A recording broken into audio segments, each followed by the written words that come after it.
Assalamualaikum warahmatullahi wabarakatuh. Alhamdulillahi rabbil alamin. Salatan wa salaman ala Rasulillah. Allahumma salli ala sayyidina Muhammad wa ala alihi wa ashabihi ajmain, amma ba'd. Lalu pula kita ucapkan kata-kata pujian kepada Allah Subhanahu wa taala, karena Allah masih memberikan kita berupa kesehatan, umur yang panjang, sehingga kita masih sempat bertatap muka di dalam channel kita Dai Muda TV. Mudah-mudahan kita mendapatkan berkah di dalam channel ini dan sama-sama meningkatkan iman dan takwa kita. Salawat serta salam tak lupa pula kita curahkan kepada baginda Nabiullah Muhammad sallallahu alaihi wasallam, Nabi yang menjadi pelita di dunia ini, Nabi yang menjadi rahmatan lil alamin, Nabi yang membawa risalah-risalah kenabian mulai dari Nabi Adam sampai dengan dirinya terakhir, yaitu dinul Islam, agama Islam, melalui satu ajaran atau konsep minaz zulumati ilan nur. Jamaah Dai Muda TV yang sama-sama dirahmati Allah Subhanahu wa taala. Insyaallah di dalam sore hari ini adapun ceramah singkat yang sempat saya haturkan di hadapan Dai Muda TV yang berjudul makna dari kalimat La ilaha illallah.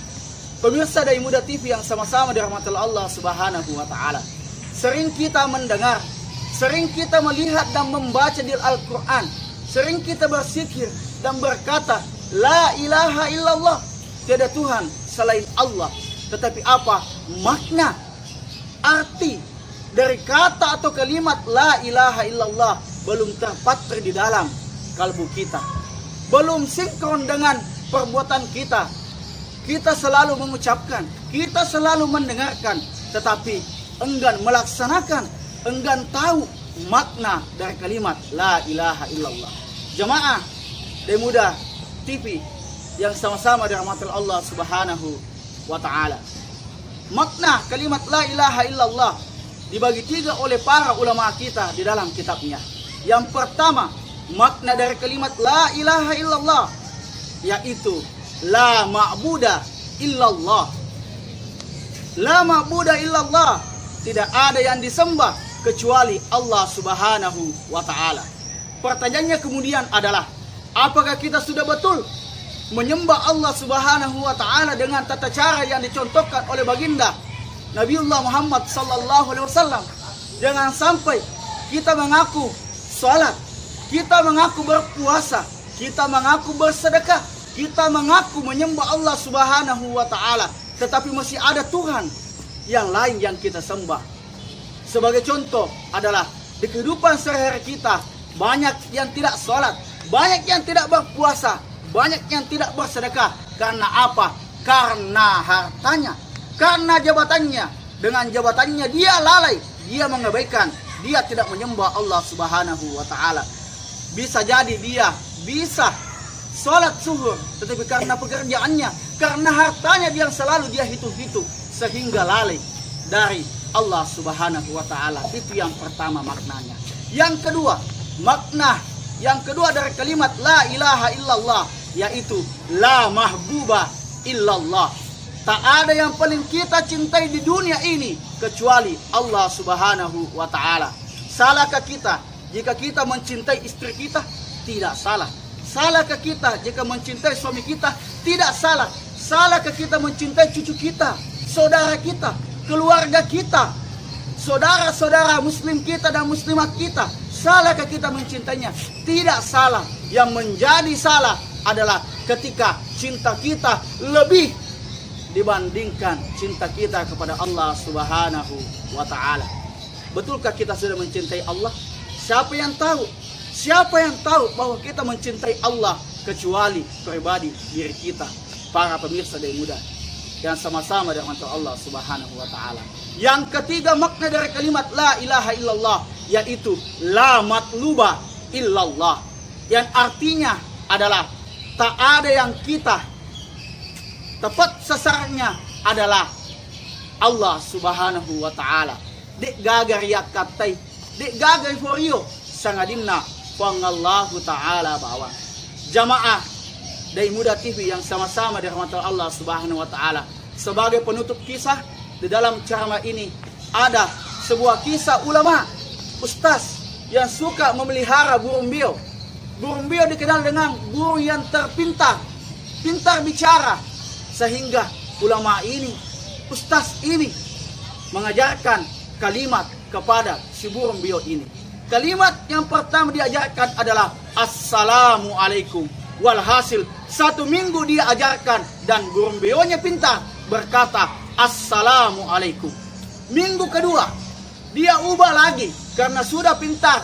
Burung beonya mengatakan Assalamualaikum. Dia mengatakan takbir. Setiap ulamanya, ustaznya mengatakan takbir, maka otomatis burung beonya mengatakan Allahu Akbar. Jadi saat ada tamu, saat ada orang yang lewat di depan rumah ustaz mengatakan takbir, maka dia mengatakan, burung beonya mengatakan Allahu Akbar. Saat ada tamu, burung beonya mengatakan Assalamualaikum. Betapa bahagianya, betapa senangnya sang ulama, sehingga minggu ketiga dia latih burung beonya mengucapkan La ilaha illallah. Walhasil burung beonya pintar lagi mengucapkan La ilaha illallah. Jadi sudah ada 3 kalimat yang diajarkan sang ustaz, sang ulama kepada burung beo. Assalamualaikum, Allahu Akbar, dan yang terakhir La ilaha illallah. Singkat cerita, sudah 2 bulan, 3 bulan, 5 bulan berjalan. Alhamdulillah, burung beonya selalu mengatakan Assalamualaikum, Allahu Akbar, La ilaha illallah. Sehingga suatu ketika di subuh hari, ketika sang ustaz, sang ulama sudah pulang dari sholat subuh, kebetulan burung beonya ditaruh di depan rumahnya. Apa yang terjadi? Ada kucing yang menerkam sang burung beo. Dalam akhir hayatnya sang burung beo yang telah dilihat oleh sang ustaz, apa yang diucapkan oleh sang burung beo? Kemudian mati. Kemudian mati. Sang ustaz menangis. Sehingga 2 bulan, 3 bulan, sang ustaz menangis karena burung beonya mati. Sehingga tetangga, sehingga istrinya, sehingga sanak saudaranya ingin membelikan sang ustaz burung beo yang lain. Jangan makin menangis ustaz. Insya Allah besok 10 burung beo saya akan belikan. Apa kata sang ustaz?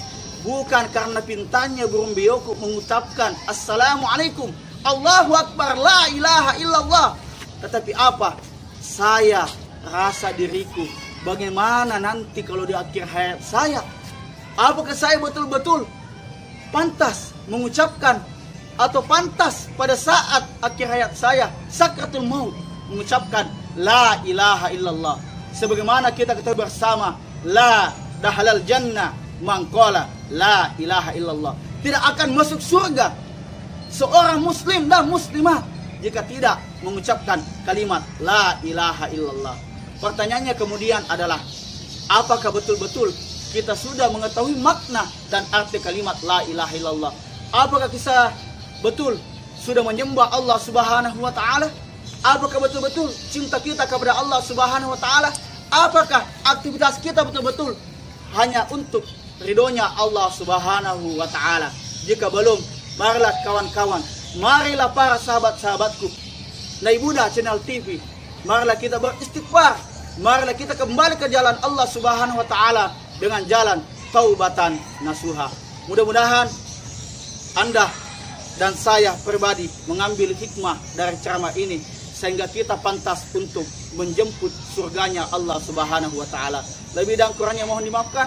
Wabillahi taufiq was sa'adah. Assalamualaikum warahmatullahi wabarakatuh.